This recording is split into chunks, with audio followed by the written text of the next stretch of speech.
الحمد لله والصلاة والسلام على رسول الله وعلى آله وصحبه ومن والاه. اللهم علمنا ما ينفعنا وانفعنا بما علمتنا وزدنا علما وعملا صالحا ترضى به عنا وأدخلنا برحمتك في عبادك الصالحين. أما بعد. On reprend, Inch'Allah, avec l'étude de l'épître de l'imam Abu Bakr al-Hazimi, rahimahullah. Bismillahir Rahmanir Rahim. Alhamdulillahi Rabbil Alamin. Sallallahu wa sallama wa baraka ala nabiyyina Muhammadin wa ala alihi wa sahabatihi ajma'in. قال المصنف رحمه الله ونفعنا الله بعلومه وعلوم شيخنا في الدارين آمين.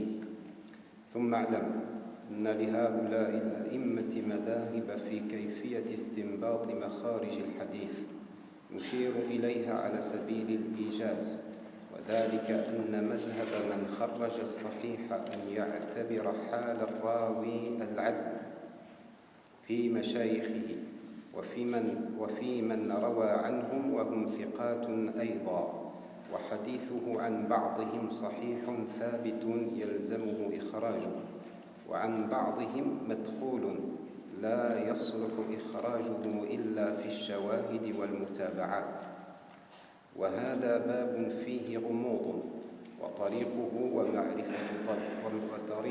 معرفة طبقات الرواة عن راوي الأصل ومراتب مداركهم.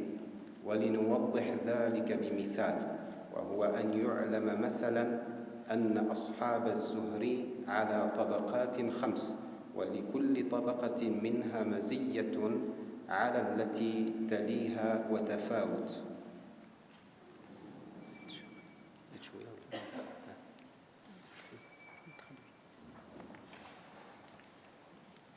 Par ailleurs, sache que ces imams ont leur méthode dans la façon de sélectionner les hadiths qu'ils vont rapporter dans leur recueil.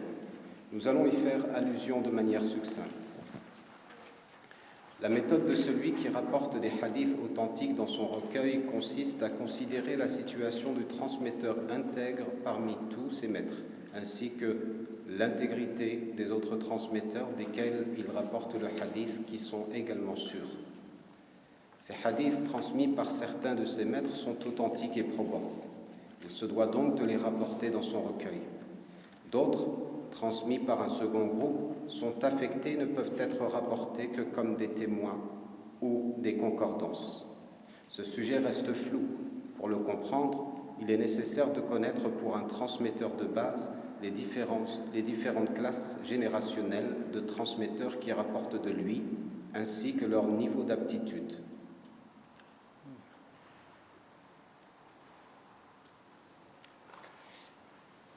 Après avoir donné les grandes lignes qui sont prises en compte pour l'acceptation d'un transmetteur, Al-Hazimi va commencer à nous expliquer les conditions qu'appliquent les grands colligeurs de la Sunna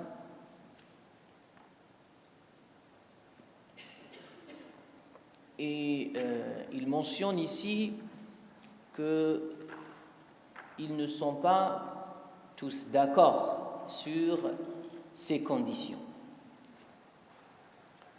Ce qui signifie que chacun a développé sa méthodologie et que cette divergence relève donc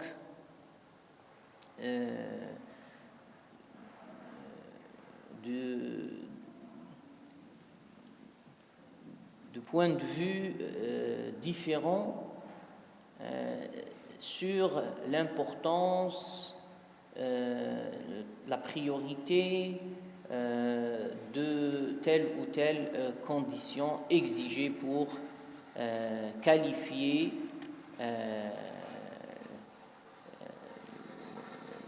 les textes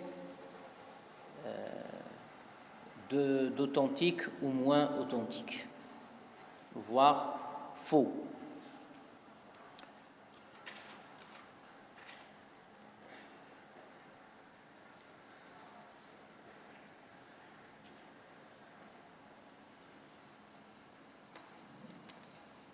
Al-Hazimi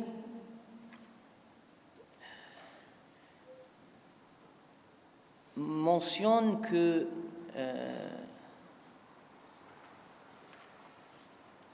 comme il y a dans le fiqh, dans la théologie, dans l'éducation spirituelle, dans chaque domaine, il y a des écoles, il y a des méthodes. Là aussi, dans cette science, il y a des écoles, il y a des méthodes. Ça, c'est important à connaître. C'est-à-dire, la science de hadith a connu ces écoles, bien que souvent on ne voit pas, ou même les historiens de cette discipline ne mettent pas assez l'accent sur cette question des écoles de hadith. Ce qui laisse entendre que tous les muhaddithoun sont sur la même façon de voir les choses.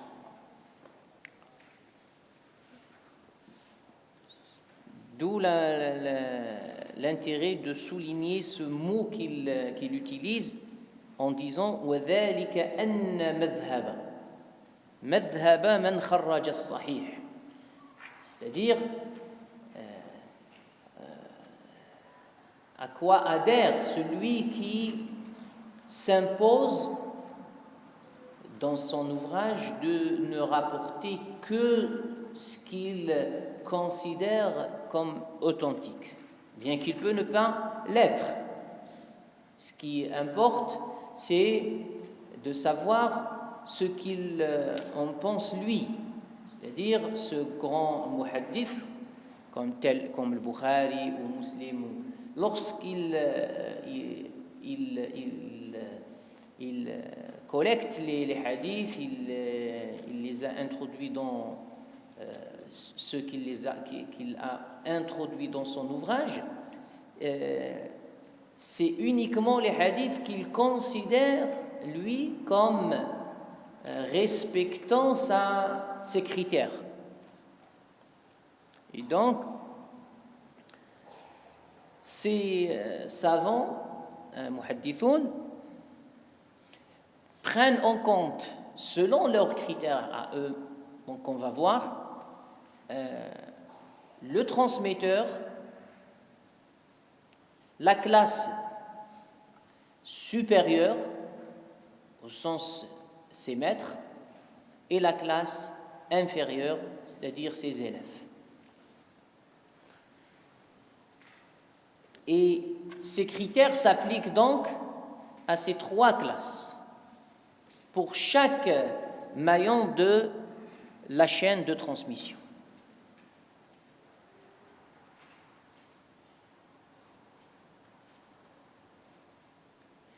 Alors, il nous donne une information très utile, c'est que ces auteurs peuvent introduire des hadiths qui ne sont pas au même degré de ce qu'ils exigent, mais ils le font volontairement. C'est-à-dire, ils déclassent le hadith consciemment. Ils savent que ce texte n'est pas à l'image des autres textes qu'ils ont collectés. Pourquoi? Il y a un intérêt technique pour eux, c'est d'attirer l'attention sur ce qu'on appelle les muhaddithoun al-shawahid wal-mutaba'at, c'est-à-dire les textes témoins et les textes concordants, au sens que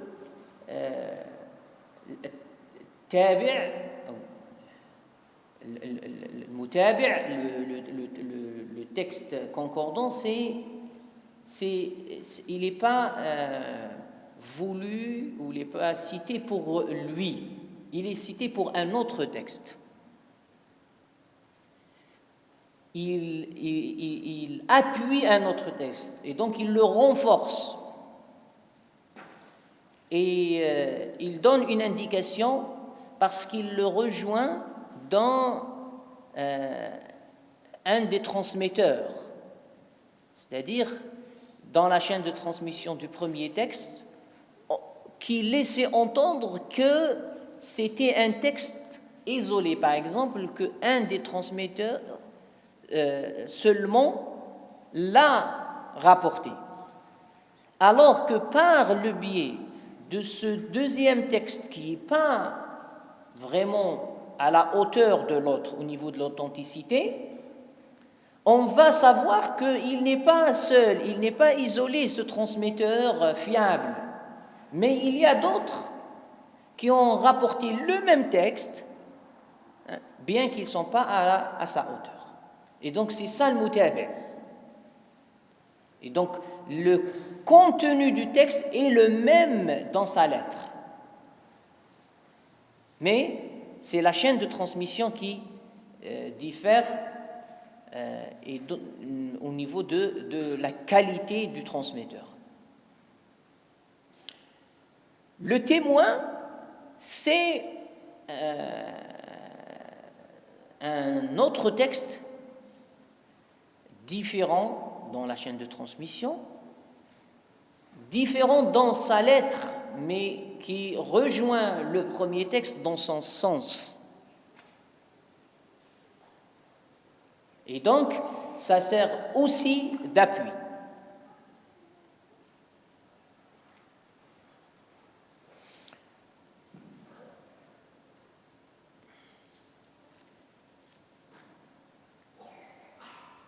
Il signale que la connaissance et la maîtrise de ces questions, surtout de shawahid et mutaba'at, est complexe et qu'il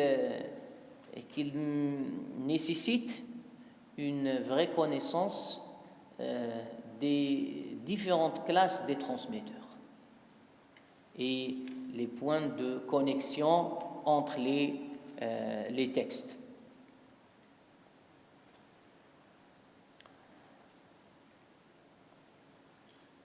Ensuite, il va entamer une présentation d'une façon de voir ces classes de transmetteurs. C'est-à-dire, cette classification est une proposition savante. On peut la trouver chez d'autres, comme on peut trouver certains points de divergence. Mais en gros, ce qu'il propose ici est admis par les muhaddithun, les traditionnistes. Ces classes, tabaqat al-ruwat, on a une littérature sur ce sujet.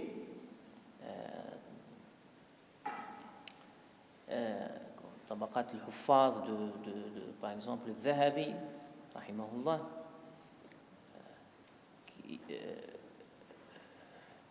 montre les niveaux de ces qualités dans les transmetteurs. C'est-à-dire, on entre dans l'évaluation et le jugement des transmetteurs et puis de les classer. C'est ça, on dit, celui-là, il est au plus haut degré, il est dans la première classe. Et puis on commence à descendre, par exemple, selon le Hazimi, la 5e jusqu'à 5 classes.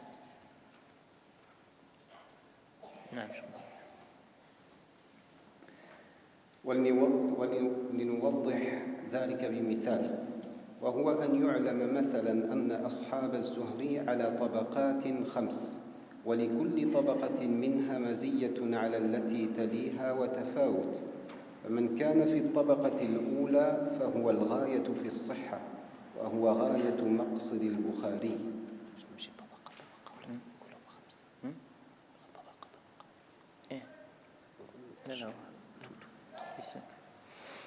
والطبقة الثانية شاركت الأولى في العدالة، غير أن الأولى جمعت بين الحفظ والإتقان وبين طول الملازمة للزهري، حتى كان فيهم من يزامله في السفر ويلازمه في الحضر. والطبقة الثانية لم تلازم الزهري إلا مدة يسيرة، فلم تمارس حديثه، وكانوا في الإتقان دون الطبقة الأولى، وهم شرط مسلم. والطبقة الثالثة جماعة لزموا الزهري مثل أهل الطبقة الأولى، غير أنهم لم يسلموا من غوائل الجرح، فهم بين الرد والقبول، وهم شرط أبي داود والنسائي. والطبقة الرابعة قوم شاركوا أهل الطبقة الثالثة في الجرح والتعديل، وتفردوا بقلة ممارستهم لحديث الزهري، لأنهم لم يصاحبوا الزهري كثيرا، وهم من شرط أبي عيسى الترمذي.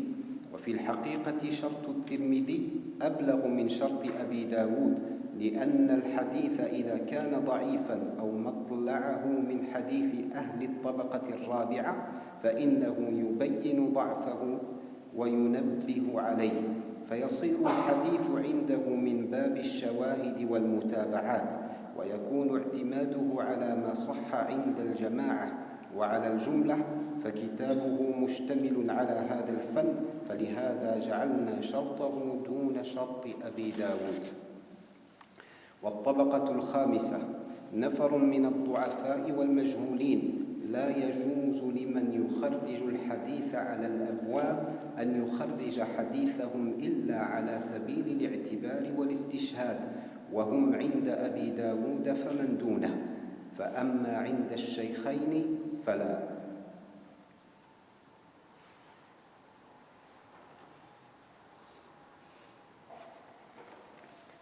Éclaircissons cela par une illustration.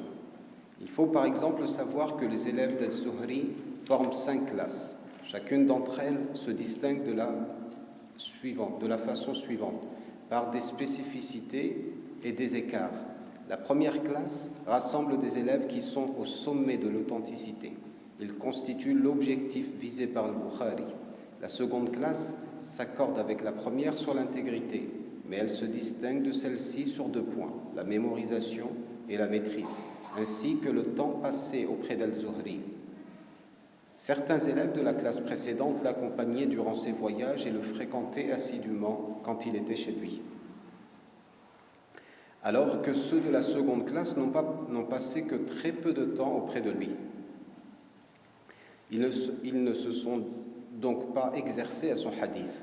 De même, ils possèdent une maîtrise moindre que leurs camarades du premier groupe, mais ils font partie des élèves qui répondent aux conditions de musulmans. La troisième classe regroupe des élèves qui ont longtemps fréquenté Zuhri, comme ceux du premier groupe, mais qui ne sont pas épargnés du malheur de la critique. Ainsi oscille-t-il entre la recevabilité et l'irrecevabilité. Ce type d'élève répond aux conditions d'Abu Daoud et de Nasa'i. La quatrième classe rassemble des élèves qui, comme ceux du groupe précédent, sont soumis à la critique et à l'approbation, mais qui se caractérisent par leur faible pratique des hadiths de Zuhri, car ils ne l'ont pas beaucoup fréquenté. Ces derniers répondent aux conditions d'Abu Isa at-Tirmidhi.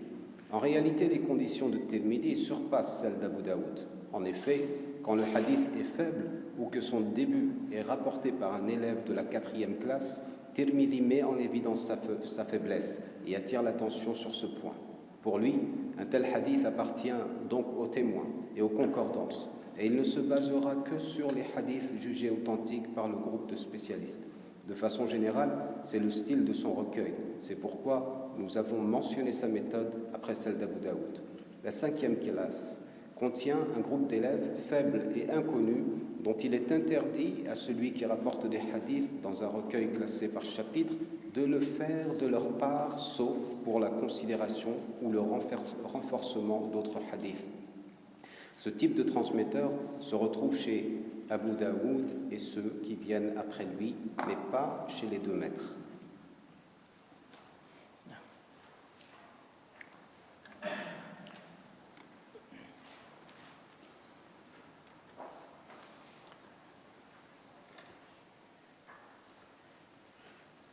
L'application des critères sur le transmetteur, ses maîtres, ses élèves,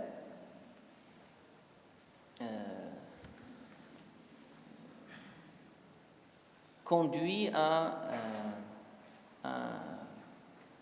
voir les différences entre les transmetteurs, au niveau des critères, comme on l'a dit.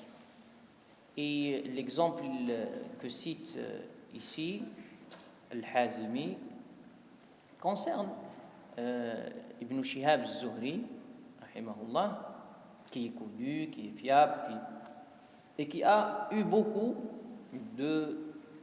d'élèves comme de maîtres. Et ce qui est important, par exemple, lorsque on étudie quelqu'un comme Ibn Shihab az-Zuhri, rahimahullah, c'est de classer ses élèves et non pas de classer ses profs. Tout simplement parce que ses profs sont les compagnons,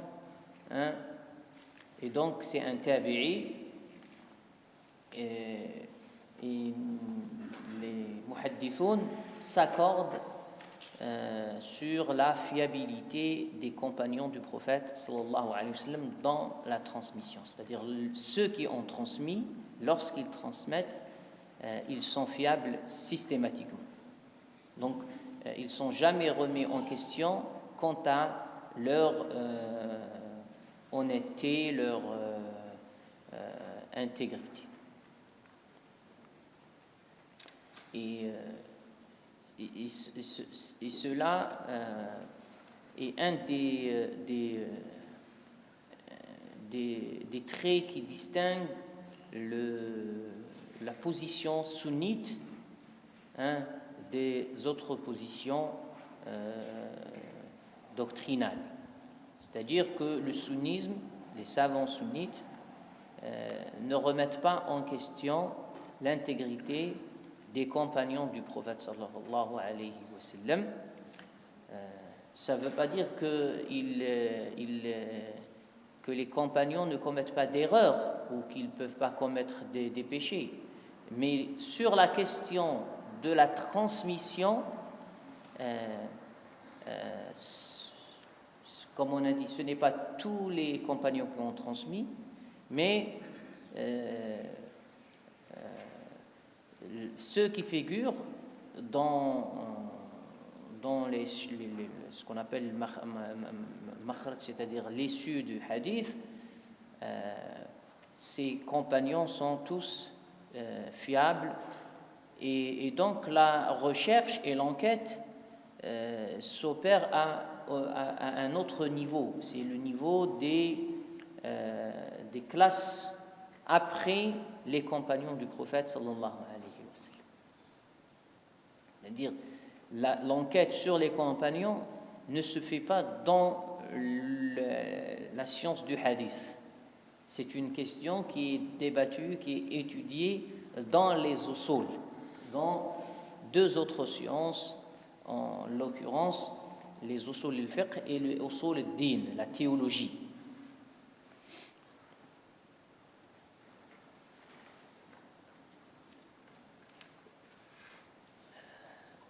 Par exemple, Al-Hazimi, il classe ici les élèves de Ibn Shihab al-Zuhri, rahimahullah, en 5 catégories.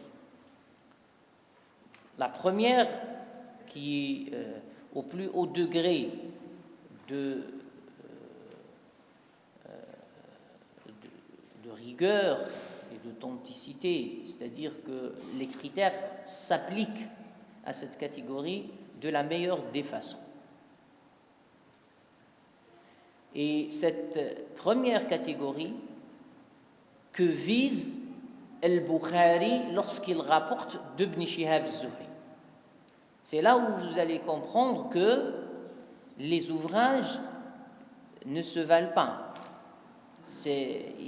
Lorsqu'on étudie chaque ouvrage dans ses détails, on s'aperçoit de la rigueur, de la qualité de la transmission de tel ou tel ouvrage.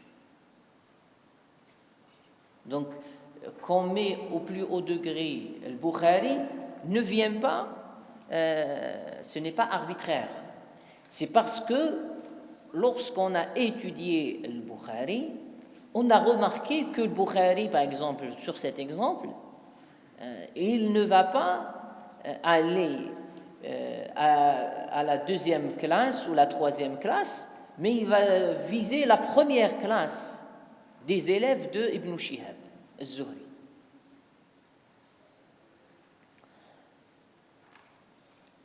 Deuxième classe, elle est au-dessous de la première. Donc là, on descend dans le niveau de l'accomplissement des critères de l'authenticité dans les transmetteurs d'après Ibn Shihab az-Zuhri. Donc cette classe rejoint la première dans le niveau de l'intégrité. Rappelez-vous des critères qu'on avait expliqués hier: l'islamité, la raison, l'intégrité, la véracité, la clarté, ces grandes lignes, et qui vont être appliquées en détail sur les transmetteurs. Et donc, ici, cette classe rejoint le même niveau d'intégrité que la première. Seulement, la première, devant celle-ci, par le temps de compagnie de Ibn Shihab az-Zuhri. C'est-à-dire, c'est des personnes qui ont passé plus de temps, qui ont côtoyé Ibn Shihab az-Zuhri plus de temps que celle-ci. Bien sûr, il y a les qualités intellectuelles, c'est-à-dire la mémorisation, la perfection, l'excellence dans l'apprentissage, mais la première, elle a passé plus de temps. C'est-à-dire, elle a eu la possibilité de vérifier mieux, puisqu'elle a passé plus de temps.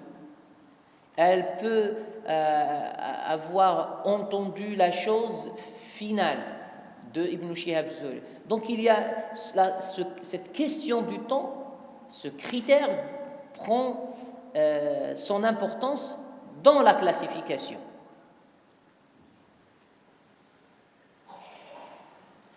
Donc, parmi eux, on trouve ceux qui l'accompagnent dans ses voyages, lorsqu'il s'installe dans un endroit. Donc là où il est, c'était son ombre. Donc c'est pas pareil que quelqu'un, même s'il est très bon, mais qui est de passage, ou qui ne l'a pas côtoyé assez. Donc il dit والطبقة الثانية لم تلازم الزهري إلا مدة يسيرة فلم تمارس حديثه. Donc ce qui ressort de ne pas passer beaucoup de temps avec Zuhri, c'est que la maîtrise du hadith de Zuhri, ça veut dire la personne peut ne pas savoir le style dans ses subtilités de Zuhri.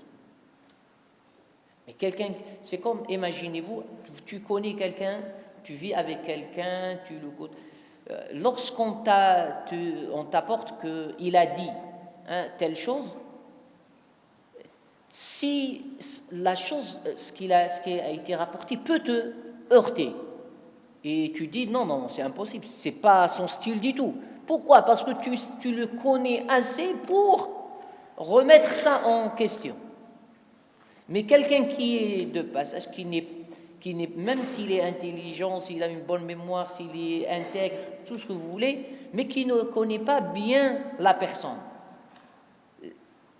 il n'a pas cette subtilité qui ne se réalise qu'avec le temps.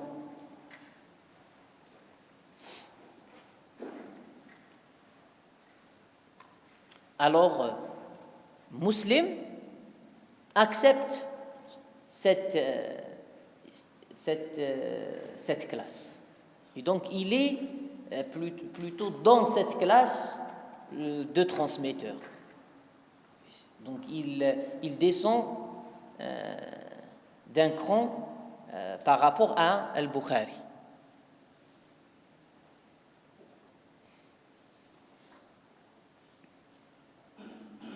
Donc au niveau méthodologique, là, ça se dessine la méthodologie.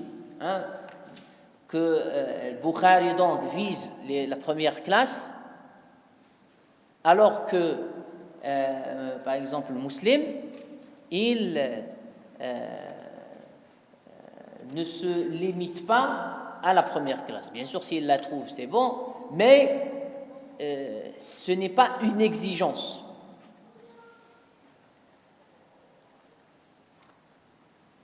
Troisième classe, ils ont accompagné, côtoyé Zuhri, c'est comme la première classe. Mais il y a un point de différence, c'est qu'ils ont été critiqués par certains spécialistes.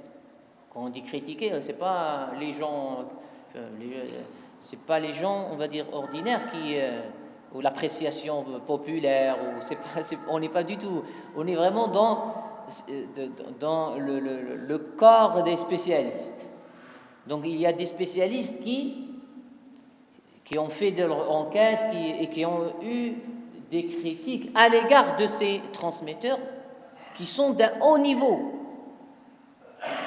Ça veut dire, souvent, c'est pas retenu, ces critiques, par l'ensemble des muhaddithines. Mais le fait qu'il y a eu un spécialiste, qui a osé critiquer tel transmetteur, ça diminue sa classe. C'est logique. Ce n'est pas comme quelqu'un que tout le monde s'accorde sur sa place. Quelqu'un qui n'a suscité aucune critique des spécialistes. Ce n'est pas comme quelqu'un qui a été critiqué.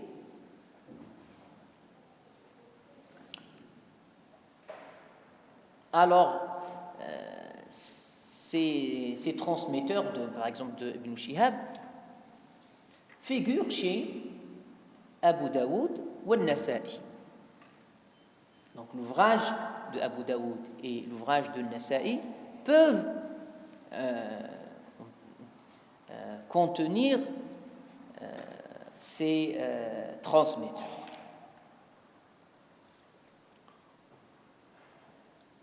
Quatrième classe,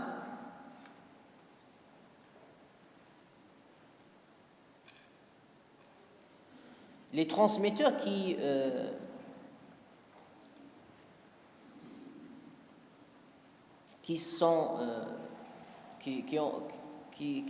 ont été critiqués comme les précédents, mais en plus, ils n'ont pas, c'était des transmetteurs passagers, c'est-à-dire qu'ils n'ont pas côtoyé longtemps Ibn Shihab. C'est-à-dire se rajoute à leur point négatif le fait qu'ils n'ont pas côtoyé assez Ibn Shihab. Alors, 2 points négatifs, ils ont été critiqués et ils n'ont pas assez côtoyé Ibn Shihab az-Zuhri.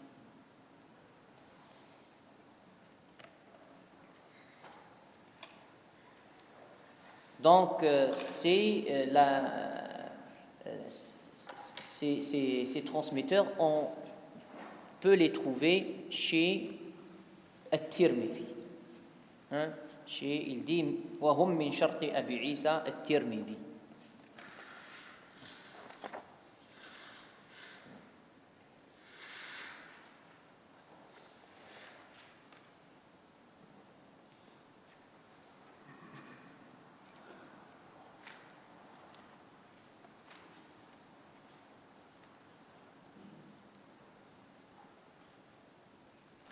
Une parenthèse, Mohamed.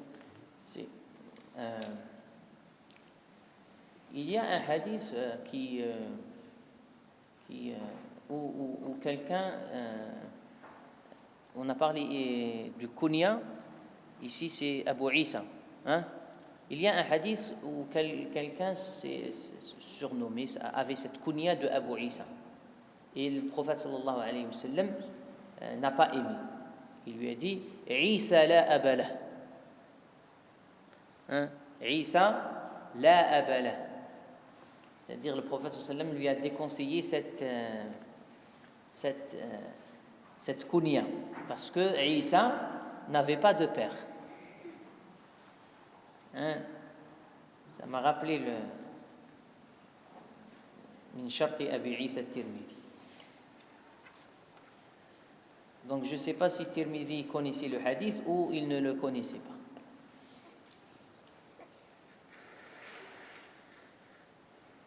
Donc cette quatrième classe, on peut la trouver chez Tirmidhi. Puis il compare, il donne son point de vue, rahimahullah. Il dit في الحقيقة شرط الترمذي أبلغ من شرط أبي داود.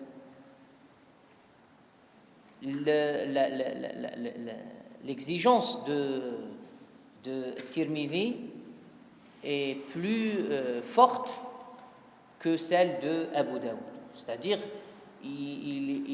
en préférence, Al-Hazimi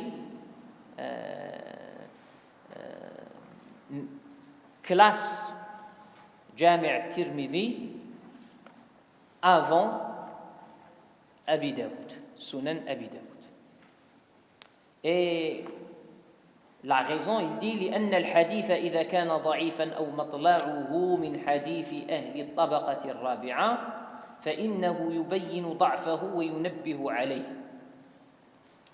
La raison principale, c'est que Tirmidhi, lorsqu'il rapporte un hadith de cette classe-là, il mentionne son degré de faiblesse. Donc, il ne le laisse pas sans qualification. Ce qui fait que le hadith est déclassé il rentre dans le champ des shawahid et mutaba'at, c'est-à-dire les témoins et les concordants.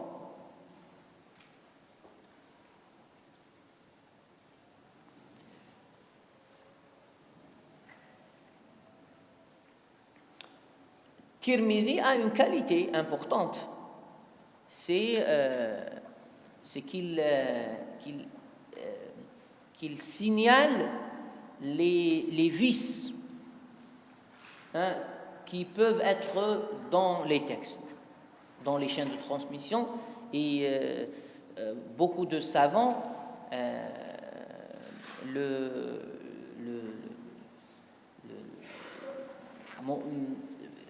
considère que c'est un des points forts de Tirmidhi par rapport aux autres ouvrages. C'est pour cela que il y a même des écrits pour commenter cet aspect de Tirmidhi, comme a fait Ibn Rajab al-Hanbali rahimahullah dans son commentaire Sharh Ilal al-Tirmidhi, publié en 2 volumes.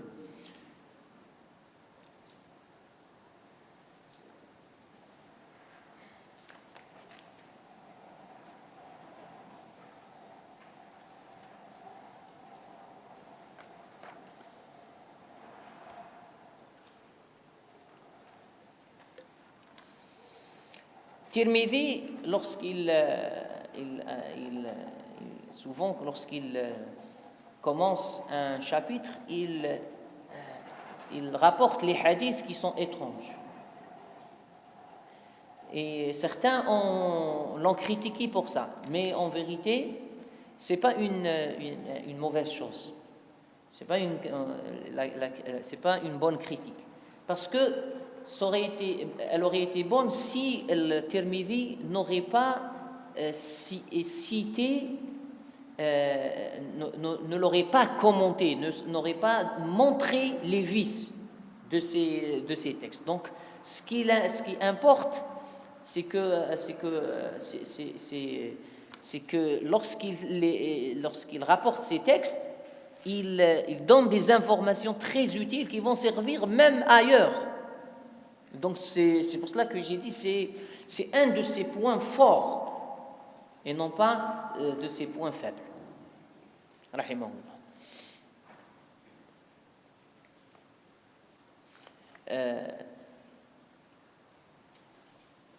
Tirmidhi, lorsqu'il a écrit son ouvrage, rahimahullah, les savants de son temps l'ont contacté pour expliquer sa méthode. Donc,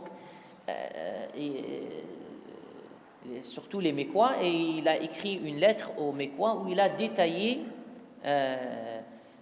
assez bien ses choix. Ce qui nous laisse dire que dans les méthodologies du muhaddithoun, certains, comme Bukhari et Muslim par exemple, n'ont jamais expliqué leur méthode. On a enquêté sur eux, sur leur façon, étudier leur ouvrage et tout ça pour extraire leur méthode. Donc ils ne l'ont pas explicité. Par contre, il y a d'autres, comme Tirmidhi, qui ont expliqué leur méthode, en général. Mais c'est un des points de distinction entre ces auteurs.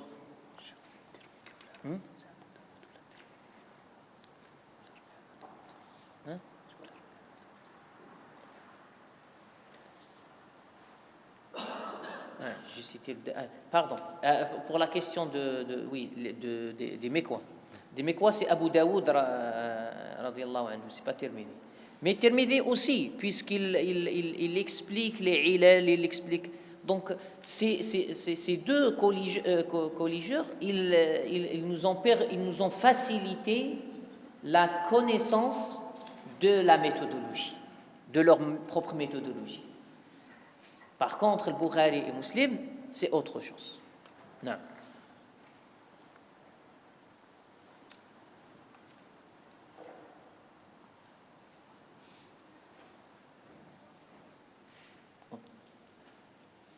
La 5e classe,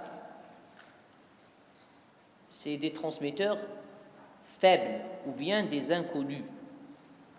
Et quand on dit des inconnus, c'est pour les spécialistes.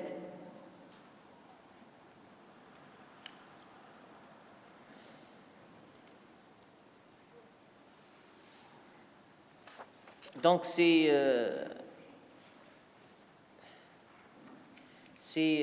transmetteurs de cette classe ne sont pas, c'est-à-dire les textes qui sont rapportés par ces transmetteurs ne sont pas l'objet des ouvrages de ces colligeurs, mais ils sont évoqués, cités pour être des témoins ou des concordants. Donc c'est très important de maîtriser cette distinction dans la citation des textes, pour ceux qui, bien sûr, qui sont des spécialistes.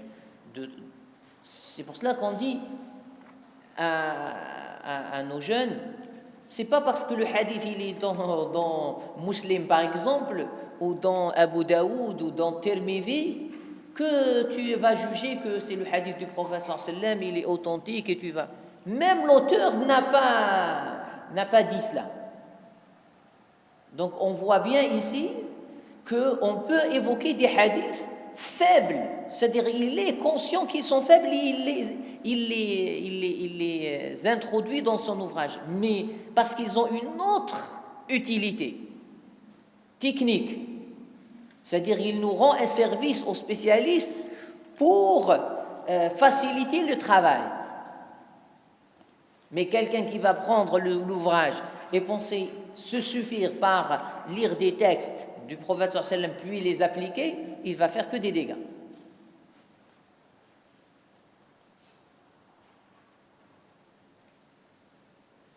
Donc cette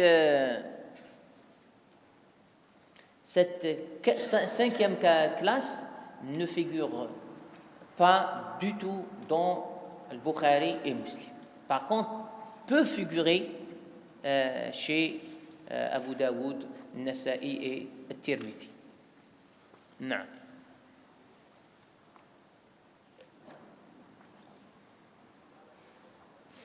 Il va commencer à donner des exemples concrets maintenant de ces classes. أما أهل الطبقة الأولى فنحو مالك وابن عيينة وعبيد الله بن عمر ويونس وعقيل الآليين وشعيب بن أبي حمزة وجماعة سواهم. وأما أهل الطبقة الثانية فنحو عبد الرحمن بن عمرو الأوزاعي والليث بن سعد والنعمان بن راشد وعبد الرحمن بن خالد بن مسافر وغيرهم. والطبقة الثالثة نحو سفيان بن حسين السلمي وجعفر بن برقان وعبد الله بن عمر بن حفص العمري وزمعة بن صالح المكي وغيرهم. والطبقة الرابعة نحو إسحاق بن يحيى الكلبي ومعاوية بن يحيى الصدفي وإسحاق بن عبد الله بن أبي فروة المدني وإبراهيم بن يزيد المكي والمثنى بن الصباح وجماعة سواهم. والطبقة الخامسة نحو بحر بن كنيز السقاء والحكم بن عبد الله الأيلي وعبد القدوس بن حبيب الدمشقي ومحمد بن سعيد المصلوب وغيرهم، وهم خلق كثير اقتصرت منهم على هؤلاء وقد أفردت لهم كتابا استوفيت فيه ذكرهم.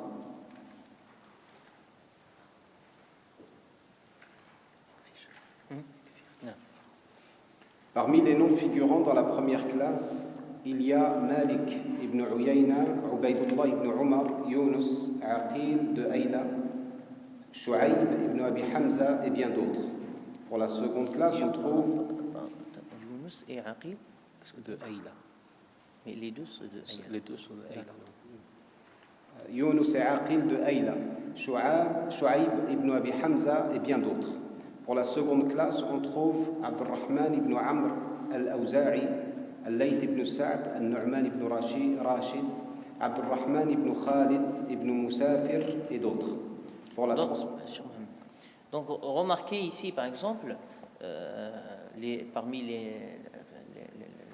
c'est-à-dire les noms cités entre la première classe et la deuxième classe. Par exemple, il commence par Malik. Hein? Ce n'est pas anodin. Parce qu'il sait que, comme on l'a dit, on préfère personne sur Malik lorsqu'il s'agit d'Ibn Shihab az-Zuhri. C'est son meilleur transmetteur, c'est le plus fiable de tout le monde. Donc il le cite dans la première, c'est-à-dire le Bukhari, s'il y a un hadith qui est rapporté par Ibn Shihab, où se trouve Malik, il ne va pas laisser Malik pour aller ailleurs. La deuxième classe figure quand même l'imam al-Awza'i. Je ne sais pas si il faut lire les biographies de ces savants. Imam al-Awza'i, c'est la référence de la terre de Sham. C'est comme on parle de Shafi'i, on parle d'Imam Ahmed, c'est-à-dire on est en train de parler d'un imam mujtahid qui a une école. Même l'Andalousie est suivi les opinions de l'Awza'i à une certaine période. Donc et il est classé en deuxième, pas dans l'absolu, mais lorsqu'il s'agit d'Ibn Shihab az-Zuhri. C'est-à-dire le même transmetteur peut être dans la première, par exemple, pour un professeur, et être dans la deuxième pour un autre professeur. Et c'est pour cela que c'est complexe. En quoi sert ça? Ça sert dans l'évaluation des textes. Et toute la règle après qu'il va utiliser un juriste dans la prépondérance, quand il y a, comme on a dit, des contradictions apparentes, il fait appel à cette rigueur dans la classification. C'est pour cela que celui qui a plus de connaissances et de maîtrise de l'hadith, il aura plus de pertinence dans la cohérence de ses avis juridiques. Non. Pour la seconde classe, on retrouve Abdurrahman ibn Amr al-Awza'i, Al-Layth ibn Sa'd, Al-Nu'man ibn Rashid, Abdurrahman ibn Khalid ibn Musafir et d'autres. Pour la troisième classe... Le Layth ibn Sa'd, par rapport à Ibn Shihab, il est dans la deuxième classe. Malik, rahimahullah, dans le Muwatta, dans son ouvrage, il dit akhbarani, souvent il dit akhbarani man la attahimu. Akhbarani man la attahimu. Il m'a informé celui que je n'accuse guère. Mais il ne cite pas c'est qui. Ibn Wahb, l'élève de Malik, il dit chaque fois que vous trouverez dans le Muwatta cette expression, il s'agit là de Layth ibn Sa'd. De qui? De Layth ibn Sa'd. C'est-à-dire, Malik transmet de la part de Layth ibn Sa'd. Mais Layth ibn Sa'd, c'était un Égyptien. C'est-à-dire, là, on voit les connexions entre les savants de l'époque.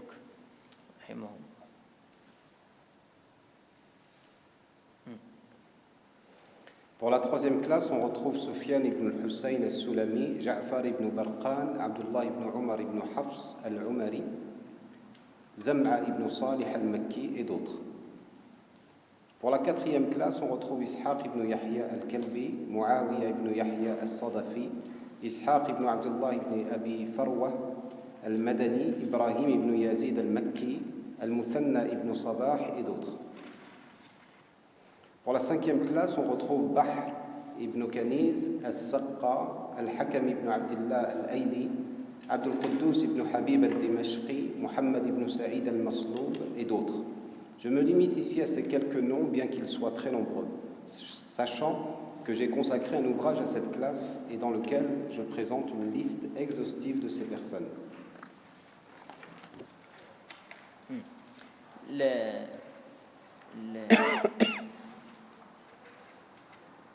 Cinquième classe, on a dit, elle est, c'est les plus faibles, ceux qui ne sont pas connus. Et donc dans cette classe, il y a ceux qui sont gravement critiqués. Tel ici, par exemple, pour moi, il n'a pas lieu d'être même pas dans cette classe. Mohammed ibn Sa'id al-Masloub. Bon, c'est des noms pour vous, mais pour les connaisseurs, les spécialistes, non. Il y a la fiche de la personne qui vient à l'esprit. Donc, c'est un menteur, c'est-à-dire c'est quelqu'un qui a inventé des textes. Et donc, il n'est pas parmi les faibles, mais il est parmi les délaissés. C'est une autre classe. D'ailleurs, on reproche,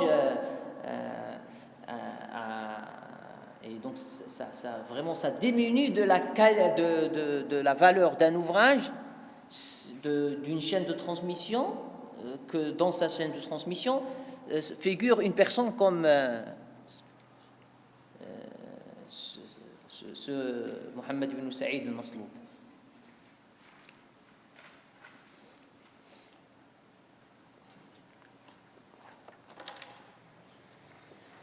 Ibn Hajar al-Asqalani dit que al-Bukhari ne rapporte que des hadiths donc de la première classe. Ça c'est important, bien sûr, dans les hadiths qui sont l'objet de son ouvrage. Ce n'est pas dans les titres, ce n'est pas parce que le Bukhari il n'y a pas que les hadiths du prophète sallallahu alayhi wa sallam. Il y a même des fois il donne le sens d'un mot, les synonymes, donc et des précisions sur la personne qui est. Donc c'est pas ça l'objet de son ouvrage. Quand on dit Sahih al-Bukhari, on parle des hadiths rapportés par al-Bukhari, essentiellement attribués au prophète sallallahu alayhi wa sallam. Donc ça c'est ça l'objet de l'ouvrage. Donc dans ces hadiths-là, il est hyper exigeant. Et c'est ça qui fait sa place au niveau de l'authenticité. Après, les autres ouvrages sont moins par rapport à cette exigence et peut-être ils ont d'autres avantages que le Bukhari a d'autres. Mais en général, par rapport à la question de l'authenticité, on voit cette exigence de l'imam al-Bukhari rahimahullah.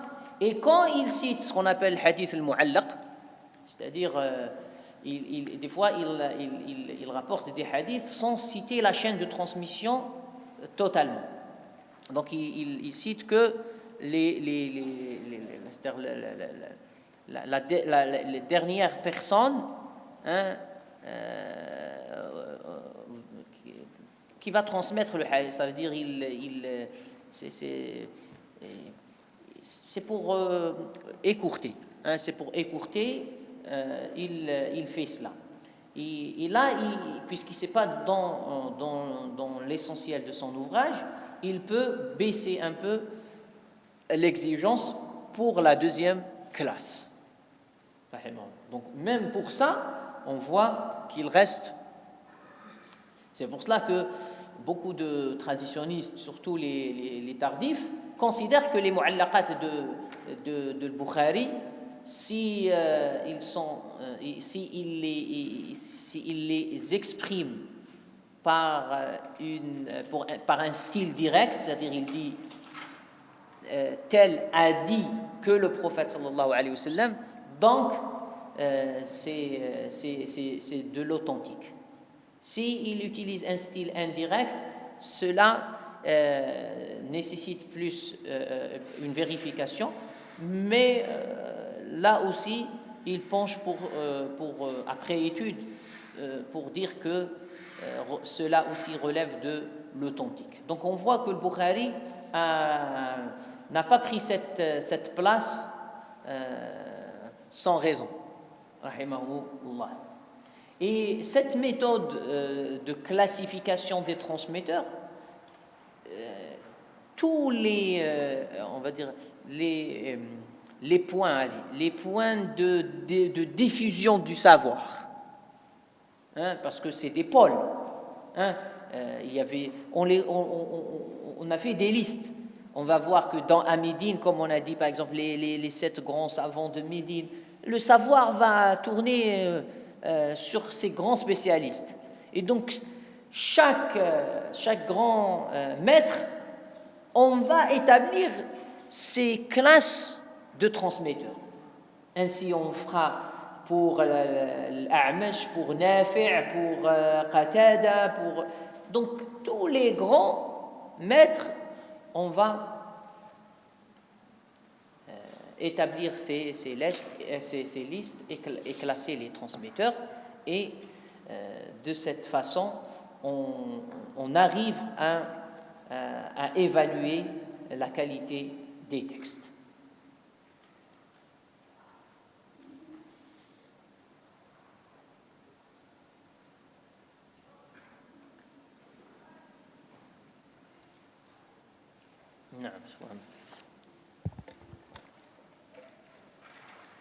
وقد يخرج البخاري أحيانا عن أعيان الطبقة الثانية، ومسلم عن أعيان الطبقة الثالثة، وأبو داود عن مشاهير الطبقة الرابعة، وذلك لأسباب تقتضيه، وليس غرضي في هذا المثال ترتيبهم على وزان ما قد خرجوا في الصحاح، وإنما قصدي التنبيه والتعريف.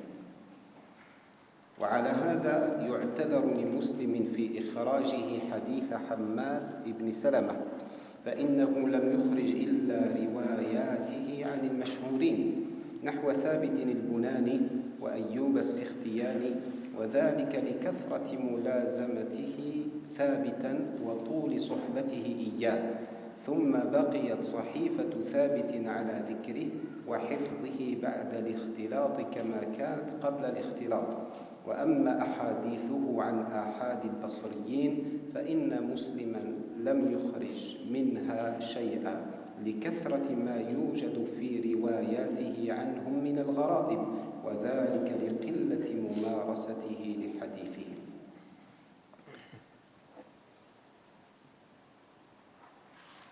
Parfois, il arrive que pour des raisons spécifiques, Bukhari rapporte dans son recueil des hadiths de la part des meilleurs élèves de la seconde classe, que Muslim en fasse autant pour la troisième et qu'Abu Daoud le fasse pour les plus célèbres élèves de la quatrième. À travers cet exemple, je ne cherche pas à classer ces auteurs en fonction de ce qu'ils ont apporté dans leur recueil authentique, mais je tente plutôt d'attirer l'attention sur ce point et d'informer. C'est pourquoi on peut excuser Muslim d'avoir rapporté des hadiths de Hammad ibn Salama. En effet, il n'a retenu de lui que ceux transmis par ses maîtres connus, tels que Thabit al-Bunani et Ayyub al-Sirtiyani. La raison réside dans le fait que Hammad ibn Salama fut très proche de Thabit, il demeura longtemps son compagnon, au point où les feuillets écrits auprès de lui restèrent intacts dans sa mémoire. Et il n'y eut aucun changement entre avant et après sa période de confusion mentale. En revanche, Muslim n'a pas rapporté dans son recueil les hadiths de Hammad ibn Salama reçus de façon limitée par les transmetteurs de Bagdad. Ces hadiths comportent effectivement de nombreuses étrangetés car il s'est très peu exercé à leur transmission.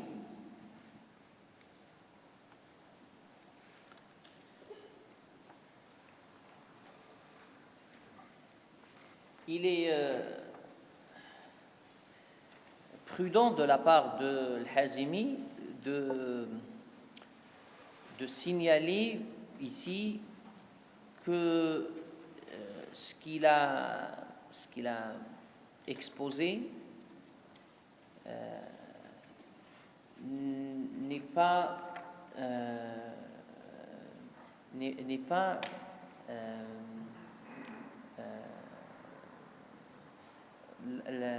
la règle appliquée de façon absolue par ces grands savants de la tradition, et qu'il a visé par cet exemple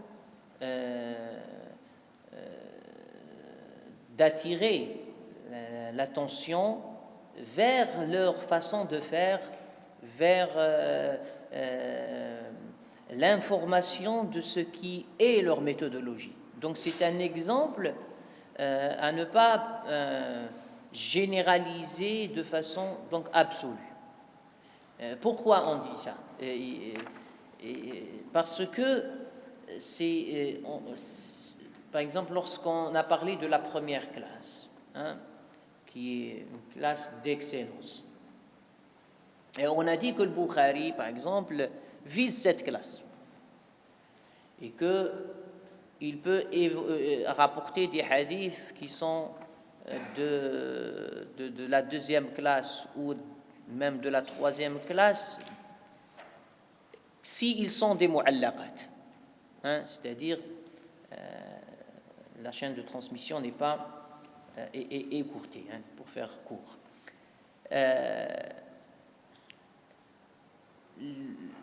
Le Bukhari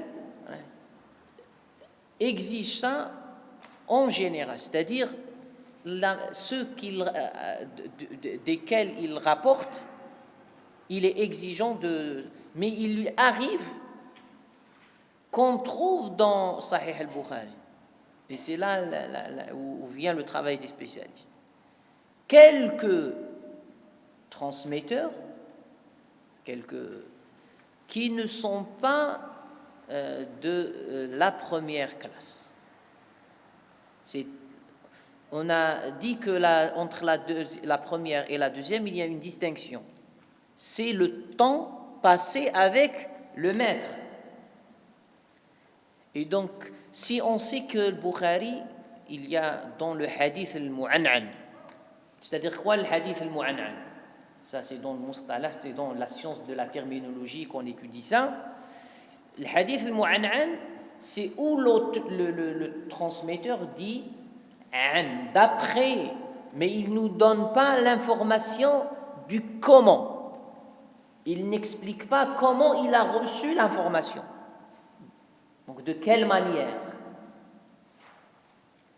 Donc, il dit d'après. Est-ce que ce d'après-là, c'était une parole? Il t'a dit, il t'a donné un écrit, tu lui as exposé et il a validé? Comment? Il n'est pas dit.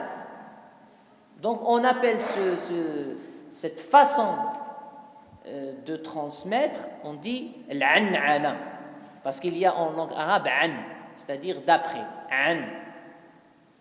Et donc, le hadith al-mu'an'an, le Bukhari exige au moins une rencontre physique entre le maître et le transmetteur et l'élève. Donc, où est cette langue compagnie? Si il accepte dans le mu'an'an pour qu'il soit reçu une seule rencontre. Alors qu'on sait que pour musulman, par exemple, il n'exige pas la rencontre qu'elle soit prouvée, quand on parle qu'elle soit prouvée. Musulman, il se suffit par la possibilité de la rencontre. C'est-à-dire, rien n'empêche qu'ils se sont rencontrés. Mais là, on parle de gens de haut niveau, au niveau, ça veut dire c'est l'intégrité. C'est pas quelqu'un qui va mentir. C'est pas. Mais pour notre enquête au niveau méthodologique, est-ce qu'on va exiger qu'on a la preuve qu'ils se sont rencontrés, ou bien on se suffit par le fait qu'ils pouvaient se rencontrer? Donc, Muslim, il dit, c'est des gens de haute qualité, morale, éthique, intellectuelle, tout ça. Donc, et ils vivaient par exemple dans le même endroit, donc il y a la possibilité de se rencontrer. Mais rien ne prouve qu'ils se sont rencontrés. C'est pas parce que tu vis à la Mecque que tu vas rencontrer Shafi'i.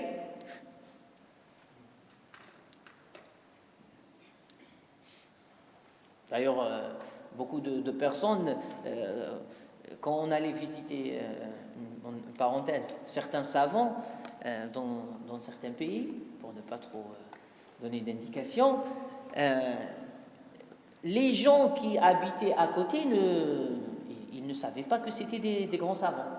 Alors que nous, les étrangers, on voyageait pour apprendre auprès d'eux. Nous, on les a connus à travers leurs livres tout d'abord, et les gens, ils sont à côté d'eux, ils ne les connaissaient pas, malheureusement. Et donc, c'est pas parce que tu vis à côté que tu profites de quelqu'un. Donc mais il y a cette possibilité. Donc, Muslim se suffisait de la possibilité de la rencontre. Bien sûr, dans cette catégorie de textes, ce qu'on appelle le mu'an'an, pas dans les textes où on explique clairement la façon de recevoir le texte. Là, il n'y a plus. Ça veut dire, quand il dit « il m'a dit », là, s'il ne l'a pas rencontré, c'est un menteur. D'ailleurs, ce Saïd al-Masloub, il dit tout le temps « il m'a dit ».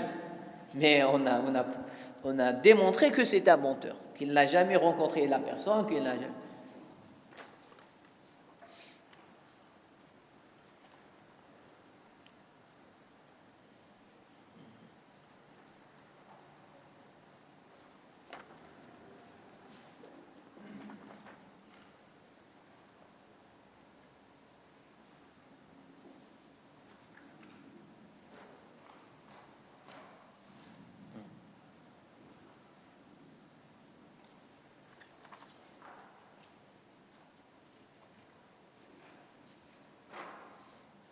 Il nous donne ici des remarques sur la méthodologie par exemple, de Muslim. Il dit que Muslim, il ne transmet pas les hadiths ahad des basriyoun, c'est-à-dire les maîtres de Al-Basra. Et que donc dans son ouvrage, il n'y a pas les hadiths ahad de Al-Basriyin. Et pourquoi? Parce que il était prudent. Il ne maîtrisait pas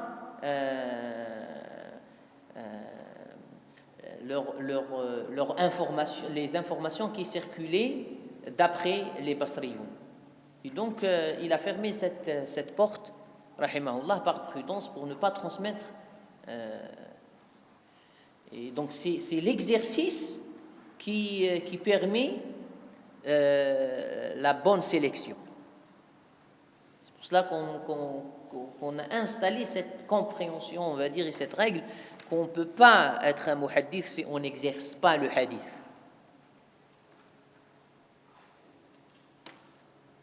Non.